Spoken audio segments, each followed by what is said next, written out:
So it's end of the year, exciting. We finally made it through. We got through the February slump and now we're moving into May and June. And so what is the homeschooling, Christian homeschooling mom supposed to be doing at this time? Well, I would encourage you after 20 years of homeschooling with some tips for how to think about May and June in your homeschool.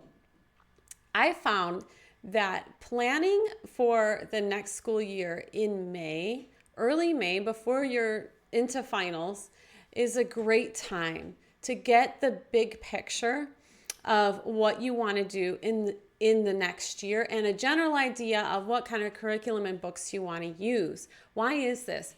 Well, there's all kinds of conferences, homeschool conferences. We used to always go the first weekend in June in Illinois, but that are going on in May and June and during the summer. So if you can have on your phone a list of books that you want to have your eye out for, that's a great way to be prepared and be able to save money on your curriculum, is to start and have your plan, general plan in May.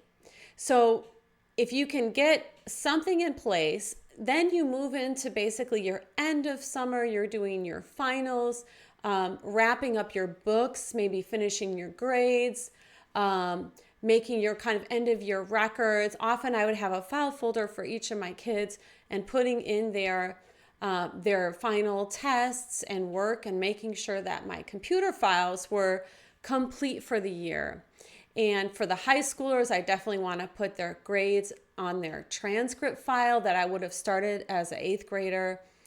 I think I started in 8th grade with my girls, putting in their transcript records. And so if you haven't started an online file, start that. You can get it for free online if you search. So you're going to put your transcript grades in maybe beginning June.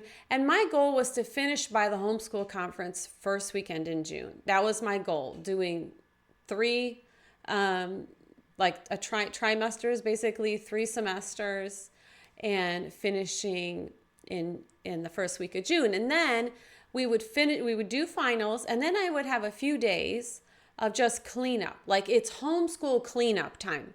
It's not immediately summer eating popsicles and swimming. We're going to take a few days, and I guarantee you your days will go smoother if you take that time to have the kids clear out their desks, wipe their binders down if we're going to be keeping them for the next year, clean them, go through just throw away the old papers, have them choose a few papers they may want to save, put it in a box, or take a photo of it to keep in an online file. But have them clean up their stuff. You know, there's probably like pencil shavings and stuff in their pencil box, and there's probably grimy desks where they've written in pencil, graffitied the top of their desk, all that stuff. Just give them a spray bottle, help them clean and wipe everything down, clean the desks out, clean out the pencil boxes, clean out the binders, and then go through their books. And this is a great time to figure out, organize, okay, what books do you want to keep for younger children? What books have you finished with? Like, if you've taught all your kids to read, it's time to get rid of all the reading materials and the flashcards and all the curriculums for reading. And so go ahead, package that stuff up and get it ready, because oftentimes you'll find there are curriculum sales also going on in the late spring, early summer. And if you have your stuff ready to go, you can just take that to the curriculum sale, maybe set up a table to sell the things you're done with. Maybe you're done with all those kindergarten posters you bought from Dollar Tree. Just coil those up or put a rubber band around them. You could take them. Anything you're done with, you can put that aside and then try and figure out, okay, what books what am I looking for? Like, what do we want to make room for the new books, find out what books we need, but also make room for them. So we're getting rid of the old, getting ready for the new. Another idea is to label your books. And I did this one year. I was really thankful because we ended up just with a giant library after multiple kids of homeschooling. So what I did was, and I think this was prior to a move or something, I labeled all the books that were for 10th grade, all the books for 11th grade. Now, we were using Charlotte Mason curriculum, which uses living books, which is wonderful, but you end up with like 40 books per year per kid or something like that. So then I would label them, and then it was easier to find for the next kid who's coming up. Oh, they're in 10th grade, and then you've got, these are all the 10th grade books. You can actually find them in your house. So I recommend using a labeler, investing in a labeler, and labeling the bindings for what grade or what year you use that book in. So yeah, label the books. And then what does it look like to get ready for summer? How can we maximize summer in June as we're finishing up our school year? We don't want our kids getting into trouble or getting bored and complaining all the time and whining to us. So what is really helpful is some fun ways to organize their time, a looser schedule so they feel like, okay, it's summer. But one way I did this was to make bingo cards. And on these bingo cards, there would be maybe 16 spaces. And each space would have an activity. And these activities were things like free reading books. These were the books that I wanted to challenge them to read a little bit harder than like the kind that they just kind of eat like junk food. For example, like Bobbsey Twin books or like Nancy Drew books or Trixie Belden books or any of those type of series books that they tend to get absorbed in. Free reading books would be maybe a little more interesting, more depth, a little more challenging for them, pushing them a little bit. Free reading books would be on there.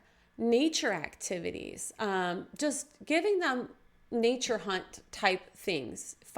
Make a drawing of a flower, something along that line. Find a berry in the woods and draw it. Or maybe it's plant some seeds, start a garden.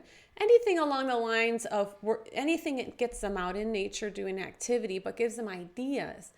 Another thing you can put on the bingo chart is exercise, like fun thing. It could be really fun, like make an obstacle course in the backyard, or have a bike parade, or anything that gets them. One year, somehow we got some gymnastic foam pads from somewhere, and we had a whole gymnastic thing going on in the backyard, like, gymnastic tournament with friends or something. It could be anything, play in the sprinkler, anything like that.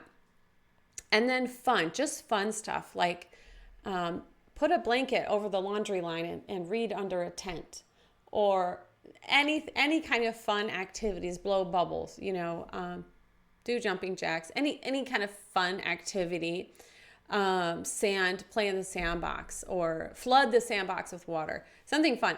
And then lastly, you can put on the bingo chart crafts, like maybe they're into certain handicrafts, like knitting or crocheting, woodworking. Maybe you want to say, paint a birdhouse. Maybe get a bunch of wood stuff from the Dollar Tree and have them do a bunch of wood crafts. But whatever they're into, encouraging them with specific activities, write it into the bingo chart. And then go ahead and give them some rewards. Like if you get one bingo, you get 5 spaces, then you can have a popsicle from the deep freeze. Or if you get the whole chart filled, pick out an educational game or something like that. Or we'll see a movie at, how they always have those cheap morning movies during the summer. We'll go to a movie if you finish your card. That's really motivating for some kids to have those rewards. And then finally, I encourage you to have them sign up for the reading program at their local library, because it's just, they get extra stuff. They might win a t-shirt. And if they do their free reading books on their bingo chart, they get extra prizes, with the library, but you're kind of guiding their reading with that. And so that was one thing that every year we tried to do with the kids. They really enjoyed just getting a few more rewards. Maybe they would win like an ice cream at the local ice cream shop from the library program. So that's how I would plan for the summer and keep them occupied, so that in August you can start detailing out your lesson planning. You don't want to wait till September. Start in August to get your monthly plan, like your semester plan, your monthly plan, your weekly plans set. You might not want to do up to your daily plans. You could leave that week to week, you can do the daily plans throughout the year. But leave some time in August to get your plans in place.